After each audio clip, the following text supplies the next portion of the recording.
Kawan-kawan sekalian, itulah hasil pokok-pokok pembahasan dari rapat Dewan Gubernur Bank Indonesia pada tanggal 15 dan 16 Juli 2025. Berdasarkan asesmen prospek maupun juga berbagai risiko yang dihadapi ke depan, rapat Dewan Gubernur Bank Indonesia pada 15 dan 16 Juli 2025 memutuskan untuk menurunkan BI rate sebesar 25 basis point menjadi 5,25%. Demikian juga suku bunga deposit facility turun sebesar 25 basis point menjadi 4,5% dan suku bunga lending facility turun sebesar 25 basis point menjadi 6%. Terima kasih Pak Ram dan Denny, Kepala Departemen Komunikasi Bank Indonesia. Bismillahirrahmanirrahim. Assalamualaikum warahmatullahi wabarakatuh. Salam sejahtera bagi kita semuanya. Salam Om Swastiastu, Namo Buddhaya, salam kebajikan, Rahayu. Rekan-rekan media, para ekonom, rekan-rekan dari kementerian lembaga, serta para akademisi dan masyarakat semuanya yang mengikuti jalannya konferensi pers rapat Dewan Gubernur Bulanan Bank Indonesia pada hari ini. Perkenalkan saya Peri Warjo, Gubernur Bank Indonesia, bersama Ibu Destri Damayanti, Deputi Gubernur Senior, Deputi Gubernur Doni Primanto Yuwono, Deputi Gubernur Yuda Agung, Deputi Gubernur Aida S. Budiman, dan Deputi Gubernur Filianesi Hendrata menyampaikan pokok-pokok hasil rapat Dewan Gubernur yang kami lakukan pada 2 hari ini, yaitu tanggal 15 dan 16 Juli 2025. Dalam rapat Dewan Gubernur ini, kami membahas secara menyeluruh perkembangan terkini, prospek, asesmen risiko, maupun juga respon bauran kebijakan Bank Indonesia, kebijakan moneter, makroprudensial, sistem pembayaran, kebijakan-kebijakan lainnya di pendalaman pasar keuangan, ekonomi inklusif untuk menjalankan mandat kami, menjaga stabilitas dan bersama pemerintah mendorong pertumbuhan ekonomi. Kami melakukan pembahasan secara mendalam dalam 2 hari ini dari ekonomi global sampai juga ekonomi domestik untuk merumuskan bauran kebijakan itu. Pernah saya mewakili Dewan Gubernur dan Bank Indonesia menyampaikannya pokok-pokok hasil rapat Dewan Gubernur itu dari asesmen prospek dan risiko ekonomi global. Saya akan memulainya. Ketidakpastian ekonomi global kembali meningkat pasca pengumuman kebijakan tarif efektif resiprokal Amerika Serikat ke beberapa negara maju dan berkembang. Kebijakan kenaikan tarif resiprokal Amerika Serikat yang direncanakan berlaku mulai 1 Agustus 2025 diperkirakan akan memperlemah prospek pertumbuhan ekonomi dunia, khususnya di negara maju. Pertumbuhan ekonomi di Amerika Serikat, Eropa, dan Jepang dalam tren menurun di tengah ditempuhnya kebijakan fiskal ekspansif dan pelonggaran kebijakan moneter di negara tersebut.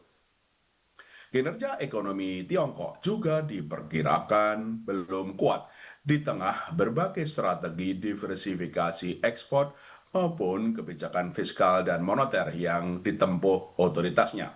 Sementara itu, kinerja perekonomian India diperkirakan tetap baik, didukung oleh permintaan domestik yang kuat. Bank Indonesia memperkirakan pertumbuhan ekonomi dunia pada tahun 2025 ini masih belum kuat, sekitar 3% dan dengan kecenderungan 2,9%. Tekanan inflasi Amerika Serikat masih menurun sehingga mendorong tetap kuatnya ekspektasi arah penurunan Fed Fund Rate ke depan. Sementara itu, pergeseran aliran modal keluar dari Amerika Serikat ke Eropa dan negara berkembang, serta komoditas yang dianggap aman seperti emas terus berlanjut sejalan dengan meningkatnya risiko ekonomi Amerika Serikat, termasuk risiko fiskal. Perkembangan ini mendorong berlanjutnya pelemahan indeks mata uang dolar Amerika Serikat terhadap mata uang negara maju DXY dan terhadap mata uang negara berkembang ADXY. Ke depan, kewaspadaan serta respon dan koordinasi kebijakan yang lebih kuat diperlukan guna memitigasi dampak negatif dari ketidakpastian perekonomian dan pasar keuangan global yang masih tinggi, serta menjaga ketahanan eksternal, menjaga stabilitas, dan mendorong pertumbuhan ekonomi di dalam negeri. Di dalam negeri, pertumbuhan ekonomi Indonesia perlu terus didorong di tengah prospek perekonomian global yang melemah. Pada triwulan 2 2025, pertumbuhan ekonomi ditopang oleh investasi non-bangunan terkait kegiatan di sektor transportasi. Kinerja ekspor cukup baik, ditopang oleh ekspor berbagai sumber daya alam dan produk manufaktur. Sementara itu, konsumsi rumah tangga masih perlu ditingkatkan, tercermin pada penjualan eceran yang melambat. Secara sektoral, lapangan usaha pertanian tetap tumbuh ditopang oleh kinerja subsektor perkebunan dan dukungan program pemerintah. Sedangkan kinerja beberapa lapangan usaha utama lainnya seperti industri pengolahan serta penyediaan akomodasi dan makan minum belum kuat. Secara spasial kewilayahan, ekonomi di wilayah Sulawesi, Maluku, dan Papua masih tumbuh di atas 5%, sedangkan wilayah lainnya belum meningkat. Ke depan, pertumbuhan ekonomi semester 2 di 2025 diperkirakan membaik dan secara keseluruhan pada tahun 2025 Bank Indonesia memperkirakan pertumbuhan dalam kisaran 4,6 sampai dengan 5,4%. Di samping membaiknya permintaan domestik, perbaikan pertumbuhan ini juga didukung oleh tetap positifnya kinerja ekspor sejalan dengan hasil perundingan tarif dengan pemerintah Amerika Serikat. Berbagai respon bauran kebijakan pemerintah dan Bank Indonesia juga meningkatkan keyakinan pelaku ekonomi yang pada akhirnya akan mendorong kegiatan ekonomi. Dalam kaitan ini, stimulus fiskal ditempuh pemerintah untuk pelindungan sosial dan implementasi program-program unggulan dalam Asta Cita. Dari sisi Bank Indonesia, di samping menjaga stabilitas, kebijakan juga diarahkan untuk turut mendorong pertumbuhan ekonomi melalui penurunan BI rate, pelonggaran likuiditas, serta peningkatan insentif makroprudensial kepada perbankan guna mendorong kredit pembiayaan ke sektor-sektor prioritas. Bank Indonesia akan terus memperkuat bauran kebijakan moneter, makroprudensial, dan sistem pembayaran bersinergi erat dengan kebijakan stimulus fiskal dan sektor real pemerintah untuk mendorong pertumbuhan ekonomi.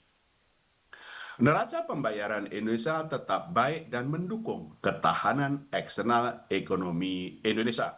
Neraca perdagangan pada bulan Mei 2025 masih mencatat surplus 4,3 miliar dolar Amerika Serikat, meningkat dari surplus pada bulan April 2025 yang sebesar 0,2 miliar dolar Amerika Serikat.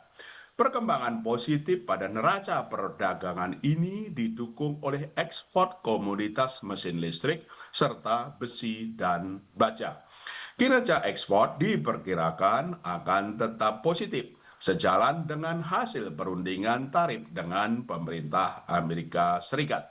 Sementara itu, aliran masuk modal asing ke instrumen portofolio domestik juga terus berlanjut, dipengaruhi tetap baiknya prospek perekonomian Indonesia, tingginya imbal hasil instrumen keuangan Indonesia, dan bergesernya aliran modal ke negara berkembang termasuk Indonesia sejalan dengan meningkatnya risiko perekonomian Amerika Serikat.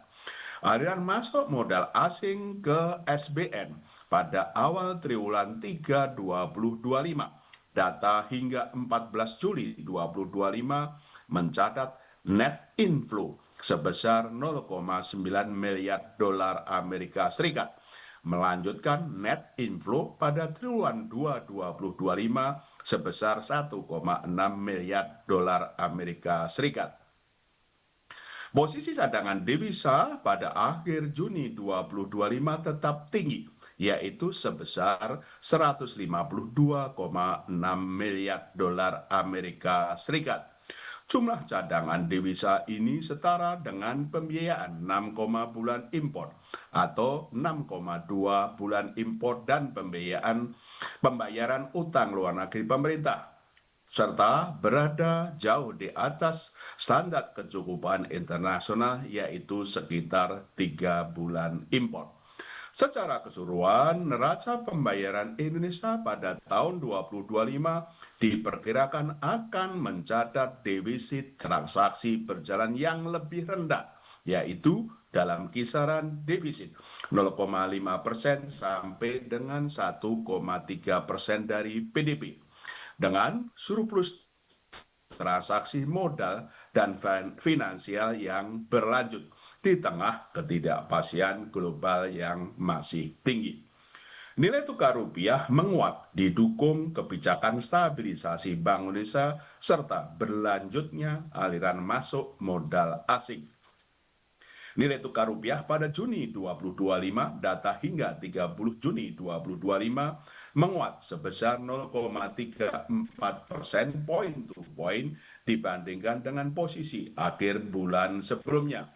Perkembangan terkini hingga pertengahan Juli 2025, data hingga 15 Juli 2025 menunjukkan rupiah tetap stabil di tengah meningkatnya ketidakpastian global. Secara umum, perkembangan rupiah relatif stabil bila dibandingkan dengan kelompok mata uang negara berkembang mitra dagang utama Indonesia dan terhadap kelompok mata uang negara maju di luar Amerika Serikat, sehingga tetap mendukung daya saing ekspor Indonesia. Perkembangan nilai tukar ini didukung oleh konsistensi kebijakan stabilisasi Bank Indonesia dan berlanjutnya aliran masuk modal asing, terutama ke instrumen SBN, serta konversi falas ke rupiah oleh eksportir pasca penerapan penguatan kebijakan pemerintah terkait devisa hasil ekspor sumber daya alam DHE SDA. Kedepan nilai tukar rupiah diperkirakan stabil, didukung komitmen Bank Indonesia dalam menjaga stabilitas nilai tukar rupiah, imbal hasil yang menarik, inflasi yang rendah, dan prospek pertumbuhan ekonomi Indonesia yang tetap baik.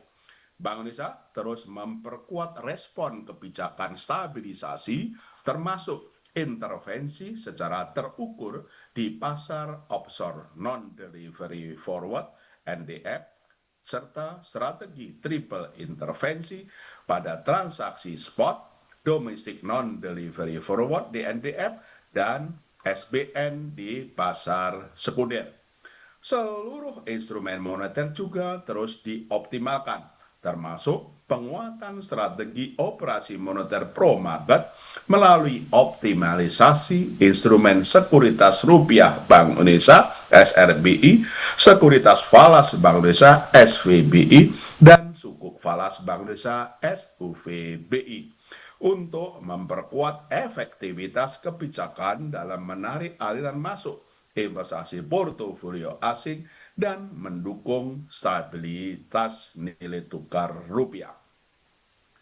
Inflasi indeks harga konsumen pada bulan Juni 2025 tetap terjaga rendah dan mendukung stabilitas perekonomian.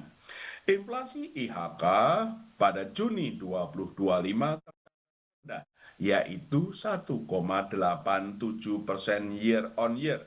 Ditopang inflasi inti yang menurun, inflasi volatile food yang rendah, dan inflasi administered prices yang terkendali. Inflasi inti tercatat turun menjadi 2,37% year on year, dipengaruhi konsistensi suku bunga kebijakan moneter dalam mengarahkan ekspektasi inflasi sesuai dengan sasarannya, serta permintaan yang lebih rendah. Inflasi kelompok volatile food masih tercatat rendah, yaitu 0,57% year on year, didukung oleh kecukupan pasokan komoditas pangan utama dan eratnya sinergi pengendalian inflasi oleh tim pengendalian inflasi pusat dan daerah TPIP dan TPID melalui Gerakan Nasional Pengendalian Inflasi Pangan GNPIP. Sementara itu, inflasi kelompok administered prices tetap terkendali, yaitu tercatat 1,34% year on year di tengah kenaikan tarif air minum PAM dan cukai hasil tembakau. Kedepan, Bank Indonesia meyakini makin rendahnya perkiraan inflasi tahun 2025 dan 2026 dalam sasaran 2,5 plus minus 1%. Inflasi inti diperkirakan lebih rendah dari perkiraan seiring ekspektasi inflasi yang terjangkar dalam sasaran, kapasitas ekonomi yang memadai, imported inflation yang terkendali, dan dampak positif dari digitalisasi. Selain itu, inflasi volatile food diperkirakan terkendali, didukung oleh sinergi pengendalian inflasi Bank Indonesia dengan pemerintah pusat dan daerah. Bank Indonesia terus memperkuat respon kebijakan moneter untuk menjaga stabilitas dan turut mendorong pertumbuhan ekonomi. Dalam kaitan ini, strategi operasi moneter terus dioptimalkan untuk memperkuat efektivitas transmisi penurunan suku bunga. Di pasar uang, sejalan dengan penurunan BI rate pada Mei 2025 dan operasi moneter Bank Indonesia, suku bunga pasar uang overnight Indonesia terus menurun menjadi 5,14% pada 15 Juli 2025. Dari sebelum pengumuman penurunan BI rate pada Mei sebesar 5,77%. Suku bunga SRBI untuk tenor 6, 9, dan 12 bulan juga menurun dari masing-masing 6,40, 6,44, dan 6,47% sebelum penurunan BI rate pada Mei 2025 menjadi 5,85%, 5,86%, dan 5,87% pada tanggal 11 Juli 2025. Imbal hasil SBN untuk tenor 2 tahun juga menurun dari 6,13% menjadi 5,86%. Sementara untuk tenor 10 tahun menurun dari 6,71% menjadi 6,56%. Namun demikian, suku bunga deposito 1 bulan meningkat dari 4,81% pada Mei 2025 menjadi 4,85% pada Juni 2025. Seiring dengan persaingan bank untuk memperoleh pendanaan, suku bunga kredit perbankan juga masih tinggi, yaitu 9,16% pada Juni 2025, tidak jauh berbeda dari 9,18% pada Mei 2025. Kedepan, Bank Indonesia memandang suku bunga kredit perbankan perlu terus menurun sehingga dapat mendorong peningkatan penyaluran kredit pembiayaan guna mendukung pertumbuhan ekonomi. Strategi operasi moneter pro market juga terus dioptimalkan untuk mendukung kecukupan likuiditas di pasar uang dan perbankan. Hingga 14 Juli 2025, total posisi instrumen SRBI tercatat sebesar 782,6 triliun rupiah, menurun dari 923,5 triliun rupiah pada awal Januari 2025, sehingga mendukung ekspansi likuiditas kebijakan moneter. Sementara itu, posisi instrumen SVBI dan SUVBI pada periode yang sama tercatat masing-masing sebesar 3,53 miliar dolar Amerika Serikat dan 491 juta dolar Amerika Serikat. Implementasi dealer utama primary dealer sejak Mei 2024 juga makin meningkatkan transaksi SRBI di pasar sekunder dan repurchase agreement repo antar pelaku pasar. Bank Indonesia juga melakukan pembelian SBN dari pasar sekunder untuk memperkuat ekspansi likuiditas kebijakan moneter, sekaligus mencerminkan sinergi erat antara kebijakan moneter Bank Indonesia dengan kebijakan fiskal pemerintah. Selama tahun 2025, data hingga 15 Juli 2025, Bank Indonesia telah membeli SBN sebesar 144,9 triliun rupiah, 144,9 triliun rupiah, yaitu melalui pasar sekunder sebesar 102,6 triliun rupiah dan pasar primer dalam bentuk surat perbendaharaan negara SPN termasuk syariah sebesar 42,3 triliun rupiah. Kedepan, Bank Indonesia akan terus mengoptimalkan strategi operasi moneter pro market untuk menjaga kecukupan likuiditas dan meningkatkan efektivitas transmisi kebijakan moneter termasuk penurunan suku bunga dalam mencapai sasaran inflasi dan menjaga stabilitas nilai tukar rupiah serta mendukung pertumbuhan ekonomi secara berkelanjutan.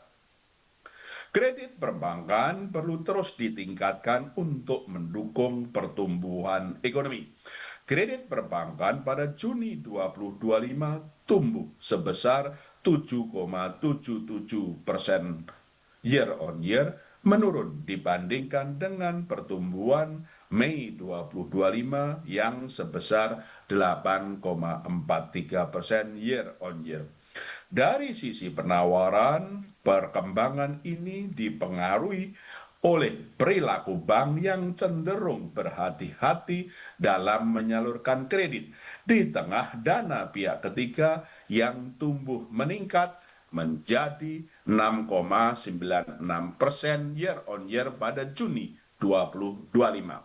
Perkembangan ini mengakibatkan bank cenderung menempatkan pada surat-surat berharga dan meningkatkan standar penyaluran kredit lending standar. Dari sisi permintaan, perkembangan kredit juga dipengaruhi oleh kegiatan ekonomi yang perlu terus didorong.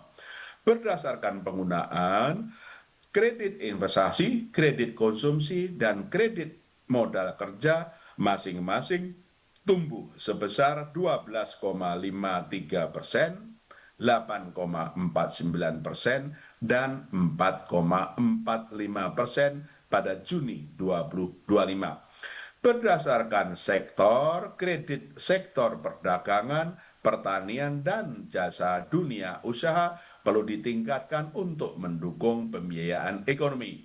Pembiayaan syariah tumbuh sebesar 8,37% year on year, sedangkan pertumbuhan kredit UMKM masih rendah sebesar 2,18% year on year. Kedepan, Bank Indonesia akan terus mendorong penyaluran kredit perbankan termasuk melalui kebijakan makrobudensial yang akomodatif. Bank Indonesia juga akan terus mempererat koordinasi dengan KSSK, Komite Stabilitas Sistem Keuangan, untuk mendorong pertumbuhan kredit dalam mendukung pembiayaan ekonomi. Dengan perkembangan dan arah kebijakan tersebut, Bank Indonesia memperkirakan pertumbuhan kredit perbankan pada tahun 2025 akan berada dalam kisaran 8 sampai dengan 11%. Bank Indonesia terus memperkuat implementasi kebijakan insentif likuiditas makrobudensial (KLM) untuk mendorong pertumbuhan kredit pembiayaan perbankan lebih lanjut. Hingga minggu pertama Juli 2025, total insentif KLM, kebijakan insentif likuiditas makrobudensial, mencapai 376 triliun rupiah, 376 triliun rupiah yang disalurkan kepada kelompok bank BUMN sebesar 167,1 triliun rupiah, Bank Umum Swasta Nasional sebesar 166,7 triliun rupiah, Bank Pembangunan Daerah sebesar 36,8 triliun rupiah, dan kantor cabang bank asing sebesar 5,8 triliun rupiah. Secara sektoral, insentif tersebut disalurkan kepada sektor-sektor prioritas, yaitu pertanian, real estate, perumahan rakyat, konstruksi, perdagangan dan manufaktur, transportasi, pergudangan, pariwisata dan ekonomi kreatif, serta UMKM, ultramikro, dan hijau. Kedepan, kebijakan KLM akan terus diperkuat untuk mendorong pertumbuhan kredit pembiayaan perbankan melalui optimalisasi insentif pada sektor yang berkontribusi tinggi terhadap pertumbuhan ekonomi dan penciptaan lapangan kerja, serta selaras dengan program-program cita pemerintah. Ketahanan perbankan tetap kuat dan mendukung stabilitas sistem keuangan. Permodalan terjaga pada level tinggi, sementara likuiditas perbankan tetap memadai dan risiko kredit rendah. Dari sisi permodalan, rasio kecukupan modal (capital adequacy ratio) KAR perbankan pada Mei 2025 tetap tinggi sebesar 25,48%, sehingga mampu untuk menyerap risiko.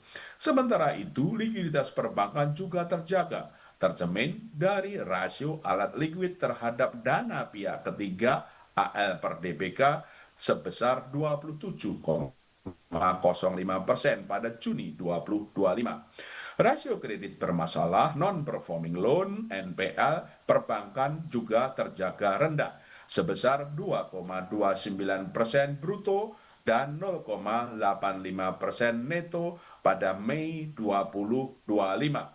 Hasil stres tes Bank Indonesia juga menunjukkan ketahanan perbankan tetap kuat, ditopang oleh kemampuan membayar dan profitabilitas korporasi yang terjaga.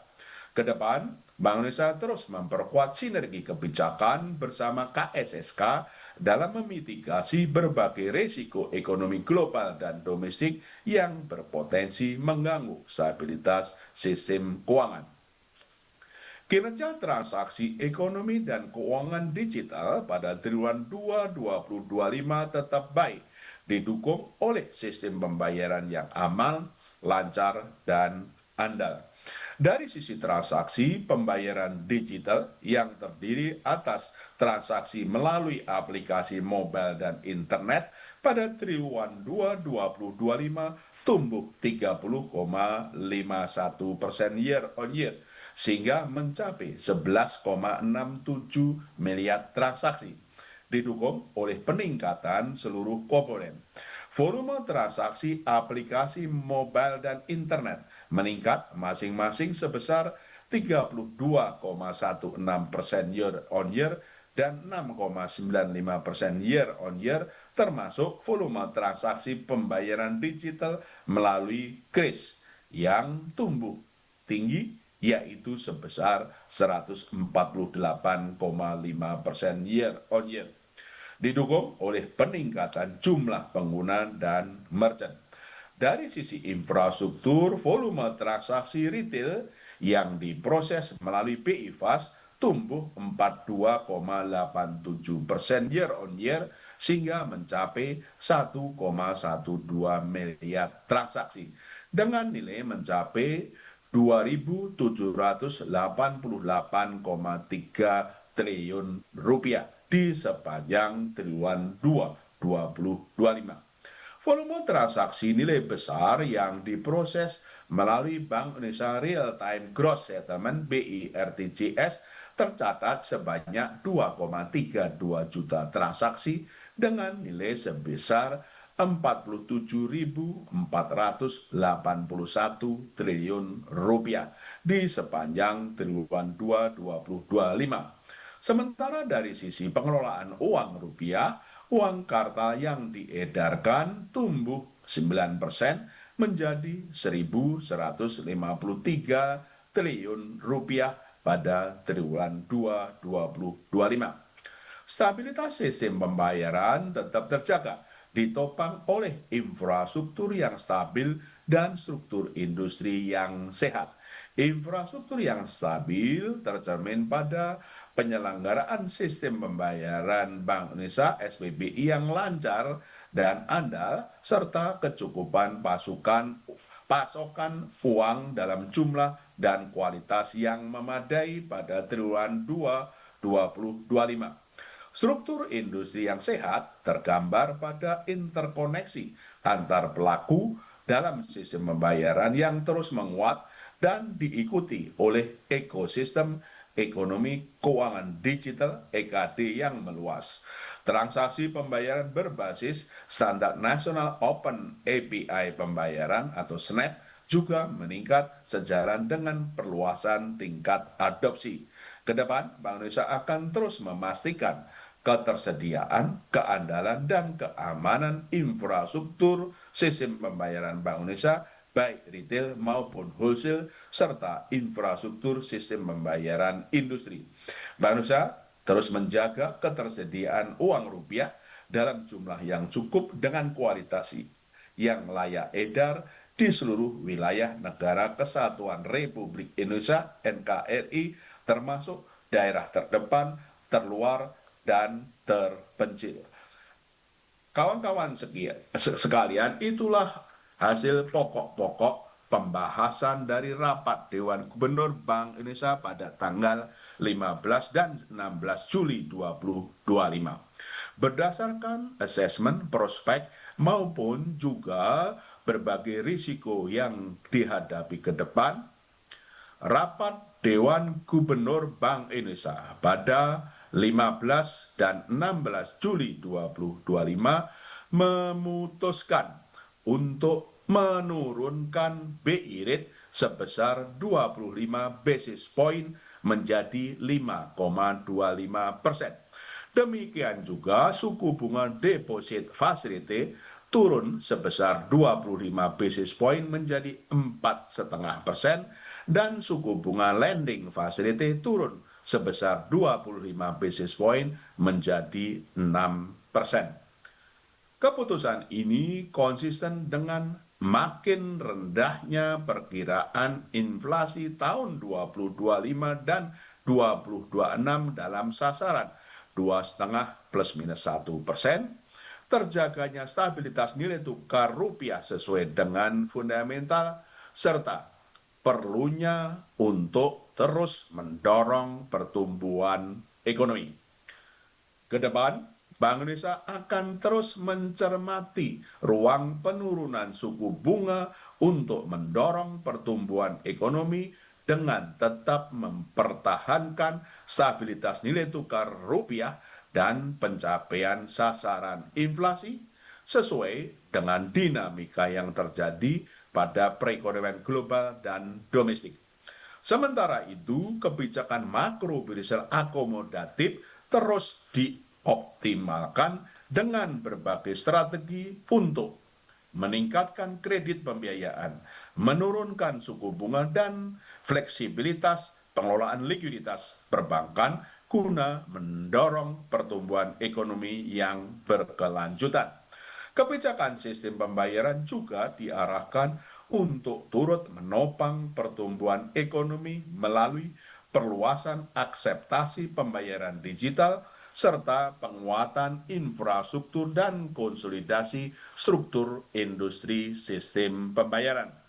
Arah bauran kebijakan moneter, makrobudensial, dan sistem pembayaran untuk mempertahankan stabilitas dan mendorong pertumbuhan ekonomi yang berkelanjutan tersebut didukung dengan langkah-langkah kebijakan sebagai berikut.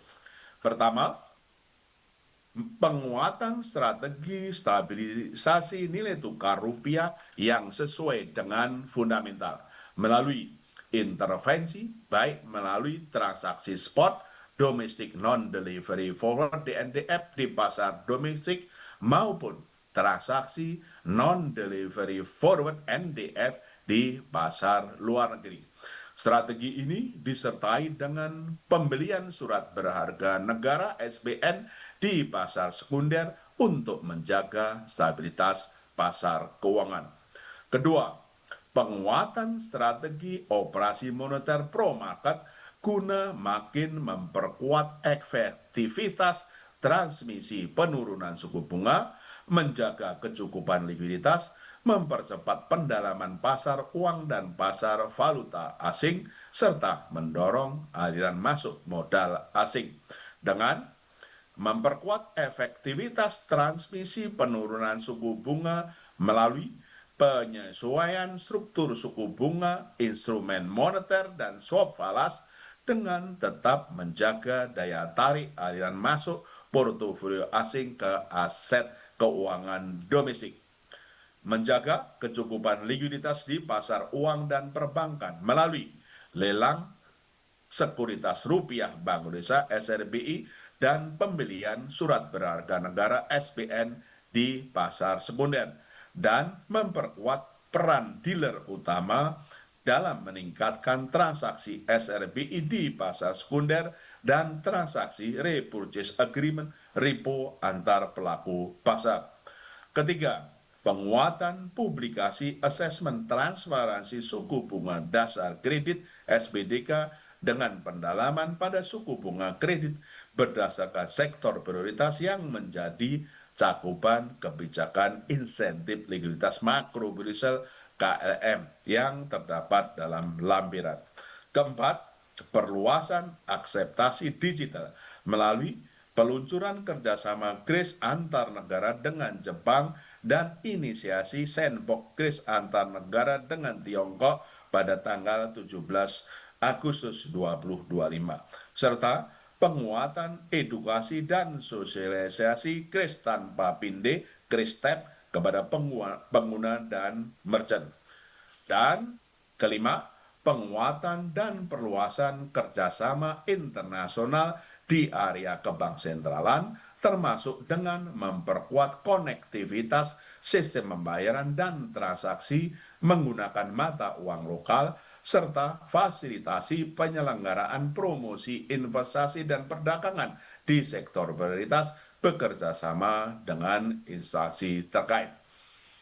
Bank Indonesia juga terus memperkuat sinergi kebijakan dengan pemerintah untuk menjaga stabilitas dan mendorong pertumbuhan ekonomi sejalan dengan program Astacita pemerintah. Selain itu, Bank Indonesia terus mempererat sinergi kebijakan dengan Komite Stabilitas Sistem Keuangan KSSK untuk menjaga stabilitas sistem keuangan. Demikian pokok-pokok keputusan rapat Dewan Gubernur Bank Indonesia pada 15 dan 16 Juli 2025 dalam siaran pers yang bertajuk BI Rate turun 25 basis point menjadi 5,25%, mempertahankan stabilitas, mendorong pertumbuhan ekonomi. Demikian Pak Ram dan Denny dapat kami sampaikan hasil keputusan rapat Dewan Gubernur. Selanjutnya silakan dipandu untuk sesi tanya jawab. Terima kasih. Wassalamualaikum warahmatullahi wabarakatuh. Waalaikumsalam warahmatullahi wabarakatuh. Terima kasih Bapak Gubernur. Selanjutnya kita akan mulai sesi tanya jawab yang sebelumnya sudah disampaikan oleh teman-teman media melalui fitur Q&A Zoom. Izin saya akan membacakan pertanyaan-pertanyaan yang sudah kami kelompokkan menjadi 4 kelompok. Kelompok pertama mengenai dampak tarif Amerika Serikat. Ini diajukan oleh Dova Bloomberg, kemudian Arif Liputan 6, AV Kumparan, Grace Bloomberg, Rizka Antara, Anissa Detik, Monica Valid News, dan Anasa Bisnis Indonesia.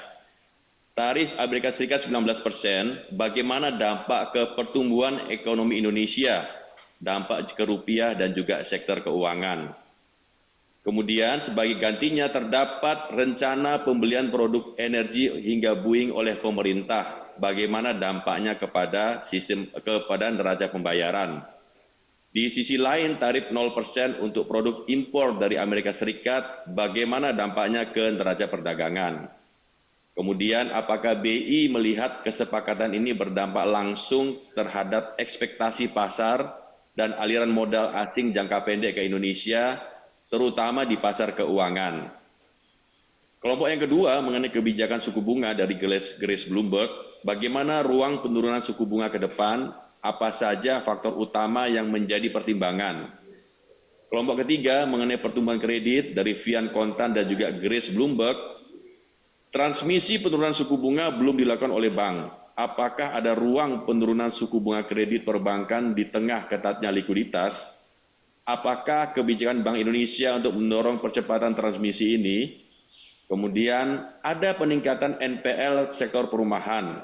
Rasio NPL untuk pinjaman tersebut kemungkinan telah melebihi 5%. Apa langkah yang akan diambil BI untuk menangani masalah ini? Kelompok terakhir mengenai cross border dan kris step dari Vian Kontan dan Monica Valid News. Pertama, update terkait dengan perkembangan kris cross border, berapa pertumbuhan transaksinya dan apakah ada inovasi baru? Kemudian bagaimana perkembangan kris step sejak meluncur Maret 2025? Apakah kris step untuk KRL jadi diimplementasikan pada September 2025? Demikian Bapak Gubernur, Bapak Ibu anggota Dewan Gubernur, beberapa pertanyaan yang perlu direspon. Kami persilakan Pak. Terima kasih rekan-rekan media atas pertanyaannya. Terima kasih ya dari yang sudah disampaikan oleh Pak Ram dan Denny. Tentu saja nanti saya akan mengundang Bu Destri, Pak Dodi, Pak Yuda, Bu Aida, dan Bu Fili untuk nanti juga bersama-sama kami untuk membahasnya. Saya akan menyampaikan secara keseluruhan beberapa pokok-pokok yang dapat kami sampaikan. Yang pertama mengenai hasil perundingan yang tentu saja kita dengar dari pemerintah Amerika Serikat maupun juga dari tim negosiasi yang diketuai oleh Pak Menko Perekonomian, Pak Erlangga, di bawah tentu saja arahan dari Bapak Presiden. Kami menyambut positif, hasilnya tentu saja cukup bagus, dan tentu saja kami terus akan melakukan suatu pendalaman mengenai secara rinci dampak-dampaknya baik terhadap pertumbuhan ekonomi, neraca perdagangan maupun terhadap pasar keuangan. Secara keseluruhan kami memandang hasilnya ini akan positif.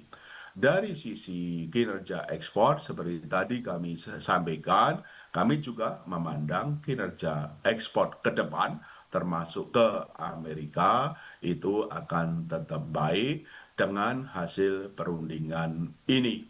Tentu saja hasil perundingan ini akan meningkatkan import, tapi itu saja kita lihat importnya yang produktif, yang tentu saja akan juga mendorong pertumbuhan ekonomi ke depan, baik investasi maupun secara sektor yang lain. Sehingga secara keseluruhan tentu saja dalam kedepannya ini juga akan mendukung prospek ekonomi kita khususnya dari perdagangan ya.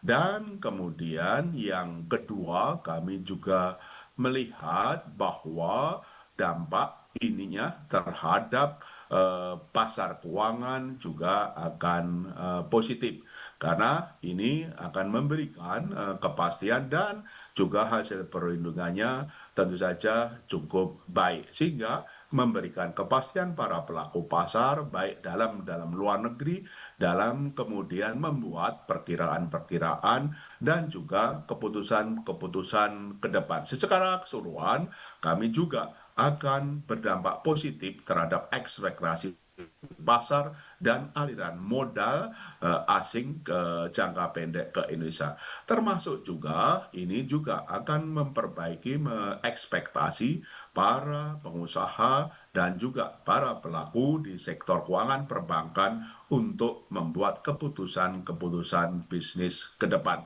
Secara rincinya tentu saja pada waktunya kami akan menyampaikan hasil asesmen secara rinci. Secara keseluruhan dapat kami sampaikan, kami menyambut baik dan akan berdampak positif terhadap prospek ekonomi, baik pertumbuhan ekonomi maupun nanti juga terhadap pasar keuangan, termasuk juga moneter dan nilai tukar ke depan. Yang kedua, mengenai kebijakan suku bunga. Kami tadi sampaikan dasar penurunan BI rate, yaitu perkiraan inflasi 2 tahun ke depan yang makin rendah dalam sasaran. Bahkan perkiraan inflasi inti ke depan akan tetap berada di bawah titik tengah sasaran, 2,5%. Alasan yang kedua adalah nilai tukar yang stabil dan ke depan juga kami perkirakan akan stabil. Dan alasan yang ketiga adalah perlunya kita bersama-sama, baik Bank Indonesia, pemerintah maupun perbankan dunia usaha, mari kita terus dorong pertumbuhan ekonomi kita untuk negara kita dan juga untuk peningkatan kesejahteraan rakyat. Lebih lanjut, tadi kami juga sampaikan bahwa ke depan Bank Indonesia akan mencermati ruang penurunan suku bunga lebih lanjut dengan pertimbangan-pertimbangan tadi, perkiraan inflasi yang makin rendah bahkan di bawah titik tengahnya, rupiah yang stabil dan turut mendorong pertumbuhan ekonomi. Mengenai timing dan besarnya tentu saja akan kami sesuaikan dengan dinamika perekonomian global dan domestik. Saya kira itu jawaban kami dari Grace Bloomberg. Juga bagaimana mengenai pertumbuhan kredit? Dari Bank Indonesia sudah all out untuk mendorong pertumbuhan ekonomi, termasuk juga mendorong kredit pembiayaan perbankan. Kami turunkan suku bunga, bahkan masih ada ruang penurunan suku bunga. Kami terus tambahi likuiditas dengan operasi moneter yang ekspansif menambah likuiditas. Kami stabilkan nilai tukar rupiah. Lebih dari itu, kami menambah insentif likuiditas makro Brussel yang jumlahnya sangat besar. Tadi kami sampaikan bahwa data untuk besarnya insentif likuiditas tadi kami sampaikan mencapai 376 triliun bagi bank-bank yang menyalurkan kredit ke sektor prioritas. Jadi Bank Indonesia sangat terus all out untuk mendorong pertumbuhan kredit dan bersama pemerintah, bersama kita semua mendorong pertumbuhan ekonomi. Pertanyaannya, kenapa suku bunga belum turun?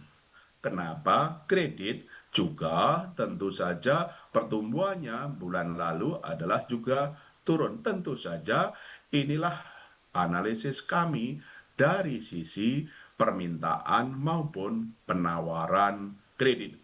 Dari sisi dari sisi supply of the bank, tadi kami sampaikan bukan masalah likuiditas, karena alat likuid per DBK sangat tinggi, 27 Permasalahannya adalah preferensi bank lebih suka menaruh preferensi alat likuid itu pada surat-surat berharga dan ya terlalu berhati-hati dalam mendorong kredit, mengalokasikan alat likuid ke kredit. Kalau kita lihat itu terbukti rasio alat likuid per kredit itu bukan turun malah naik sekitar menjadi 27%. Nah, itu yang tentu saja harus kita cermati. Jadi dari sisi penawaran, preferensi bank yang menaruh alat likuidnya, ekses likuiditasnya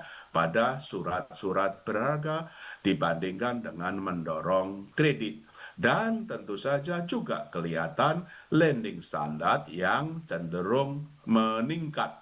Ini yang barangkali harus kita lihat dari sisi penawaran.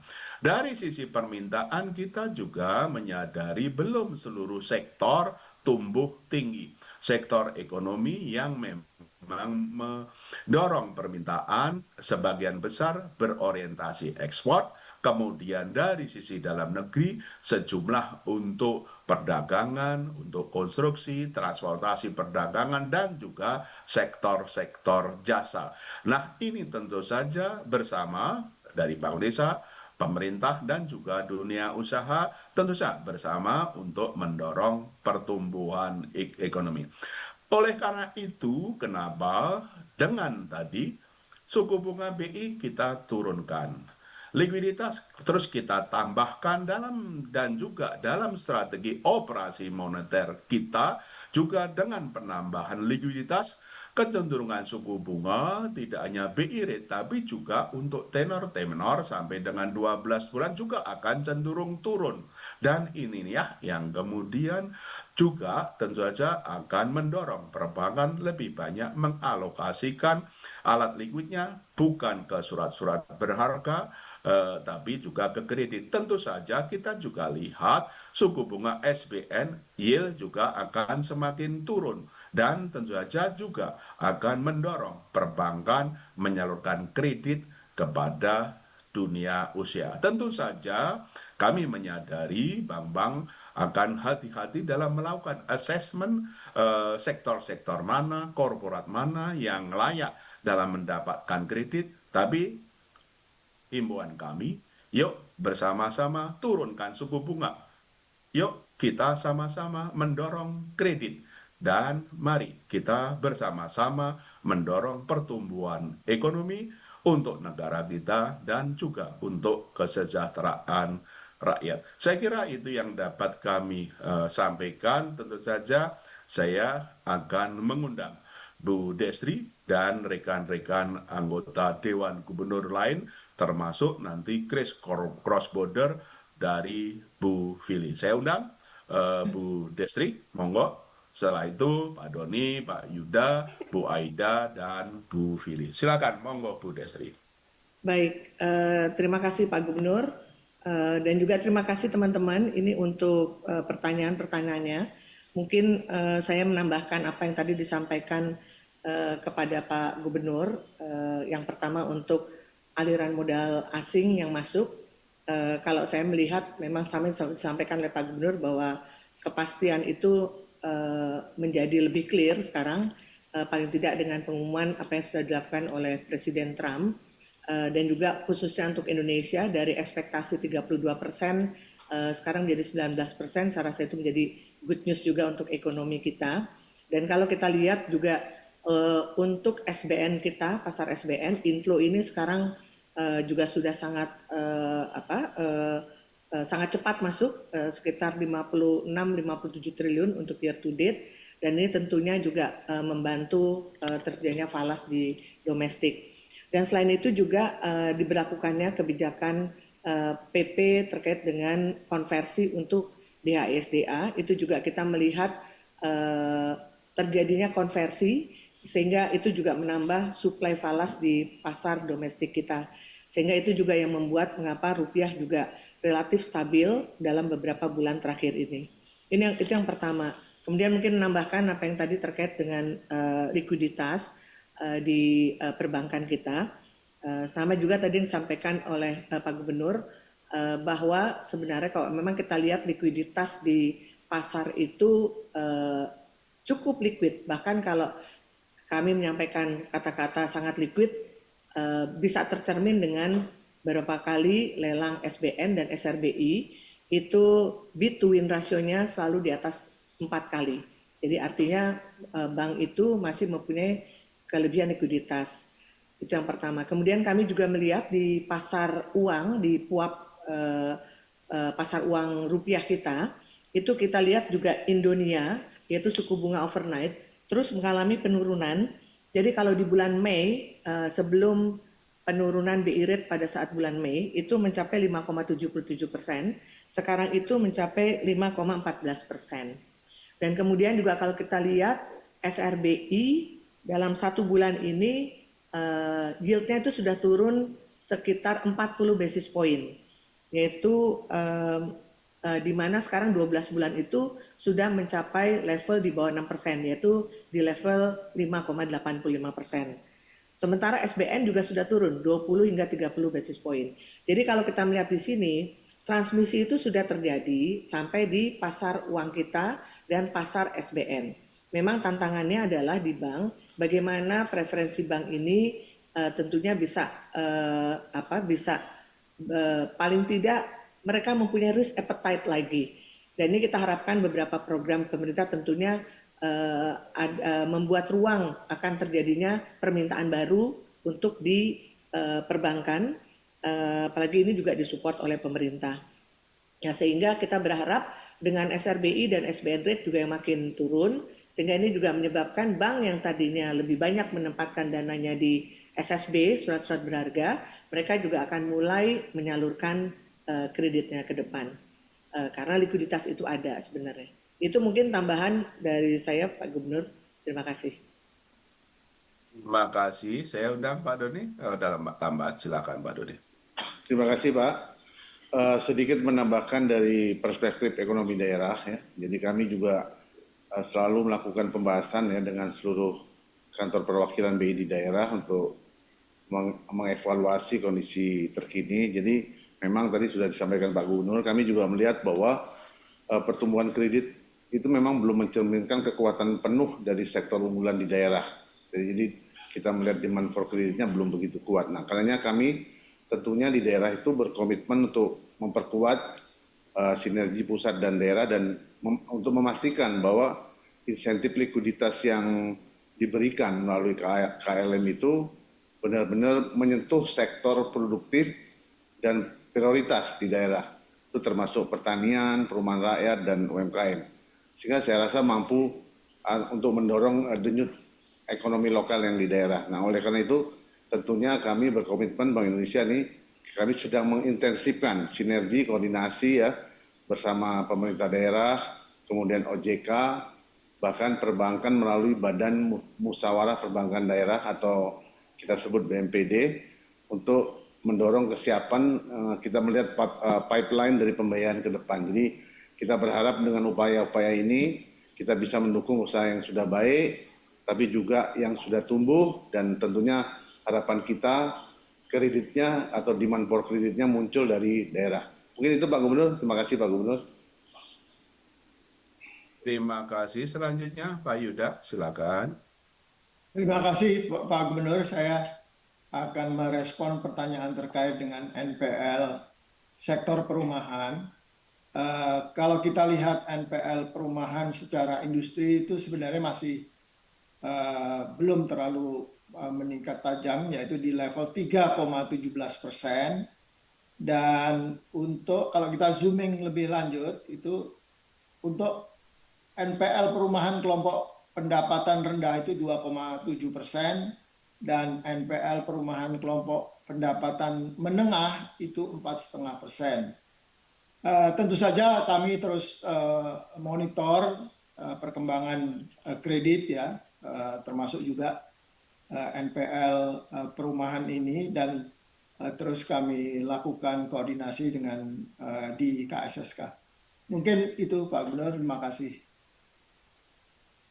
Terima kasih Bu Aida, silakan. Terima kasih Pak Gub. Saya sebetulnya cukup, tetapi ingin menggarisbawahi pesan Pak Gubernur tadi bahwa mari kita semua bersama-sama untuk meningkatkan optimisme pertumbuhan ekonomi Indonesia dengan memastikan bagaimana transmisi penurunan suku bunga dan likuiditas mendorong kredit sehingga kita bisa mendapatkan pertumbuhan yang lebih baik lagi. Terima kasih Pak Gub. Terima kasih Bu Fili, khususnya untuk Kris Cross Border dan Kris Tab tadi dari pertanyaan Vian Kontan dan Monica Valid News. Bu Fili, silakan. Terima kasih Pak Gubernur. Pertama-tama juga terima kasih untuk rekan-rekan media untuk supportnya terhadap Kris ya, karena kita lihat Kris ini memang sangat berperan dalam mendorong akseptasi digital. Nah, kalau yang pertama untuk data yang ditanyakan terkait dengan Kris, pengguna hingga triwulan 2 2025 itu sudah mencapai 57 juta atau sekitar 63% dari target kita yang 58 juta. Sementara untuk volumenya itu sudah mencapai 6,1 miliar transaksi atau 93% daripada target 6,5 miliar. Dan nominalnya juga meningkat sangat pesat mencapai 317 triliun atau secara year on year 121%. Nah, dari merchantnya ini juga meningkat sangat pesat saat ini sampai dengan triwulan 2 itu mencapai 39,3 juta merchant atau sekitar 83,5% dari target kita 40 juta. Nah, selanjutnya cross-border yang transaksi yang ada kalau kita lihat inbound artinya orang asing yang datang ke kita yaitu Malaysia, Singapura dan Thailand itu meningkat untuk bulan-bulan ini. Sementara untuk outbound jadi orang Indonesia yang pergi ke 3 negara itu ada sedikit pelambatan. Bagaimana ke depannya seperti bulan lalu ini tanggal 17 Agustus yang akan datang kita akan melaunching cross border Kris dengan Jepang, tetapi ini baru satu tahap, yaitu tahap pertama itu adalah Indonesia outbound. Jadi orang Indonesia yang pergi ke Jepang bisa menggunakan Krisnya untuk scan Japanese QR. Nah, nanti berikutnya mudah-mudahan akhir tahun kita sudah bisa yang Indonesia inbound. Jadi orang Jepang yang ke Indonesia bisa menggunakan GPQR-nya untuk scan QR kita. Nah, lalu pada tanggal 17 Agustus juga kita akan ada launching sandbox dengan Tiongkok. Jadi dengan Tiongkok kita akan lakukan untuk dua sisi baik Indonesia inbound maupun Indonesia outbound. Dan mudah-mudahan sebelum akhir tahun ini sudah bisa implementasi secara penuh. Nah Bapak Ibu nanti kalau ingin merasakan bagaimana sih experience-nya gitu ya sebelum nanti pergi beneran ke Singapura atau ke Tokyo atau ke negara-negara itu mungkin bisa datang ke Karya Kreatif Indonesia tanggal 7 sampai 10 Agustus. Di sana kita akan menyediakan Kris antar negara experience. Jadi nanti teman-teman bisa melakukan experience transaksi Kris cross border dengan QR Thailand, Malaysia, Singapura dan juga nanti akan ada uji coba dengan Jepang. Nah, untuk Kristep kita melihat bahwa Kristep ini kita terus akan melakukan perluasan gitu ya. Mudah-mudahan seperti yang sudah disampaikan sebelum akhir tahun kita sudah bisa full scope untuk transportasi. Memang utamanya di Jakarta, tetapi kita terus melakukan sampai ke daerah-daerah lain. Jadi Jakarta ini memang menjadi pusatnya. Setelah itu kita akan lanjutkan ke Sumatera dan Sulawesi dan tentunya pulau-pulau yang lain. Nah, jumlah merchant yang saat ini sejak diluncurkan bulan Maret yang lalu ya, Kristep ini saat ini sudah mencapai 902.888 merchant. Ya, jadi meningkat lagi dari bulan yang lalu dengan pengguna yang juga meningkat mencapai sekitar 50 juta. Mungkin itu Pak Gubernur yang dapat kami sampaikan. Terima kasih. Terima kasih Bu Fili dan juga terima kasih Bu Destri, Pak Doni, Pak Yuda, Bu Aida dan juga terima kasih kepada seluruh media, masyarakat, para ekonom, dunia usaha dan juga para akademisi. Kami menyadari bahwa tentu saja hidup dan dalam melakukan tugas itu ketidakpastian itu selalu ada. Dan kami terus mencoba mengukur, menakar ketidakpastian itu, membuat perkiraan-kiraan dan menakar risiko-risikonya dan membuat pengambilan keputusan berdasarkan perakiraan dan penakaran risiko-risiko tadi. Itulah yang kami terus lakukan, calculated risk decision making. Kita patut bersyukur yang tadi ya, dari hasil pembahasan ketidakpastian itu dari bulan ke bulan itu tentu saja semakin mereda.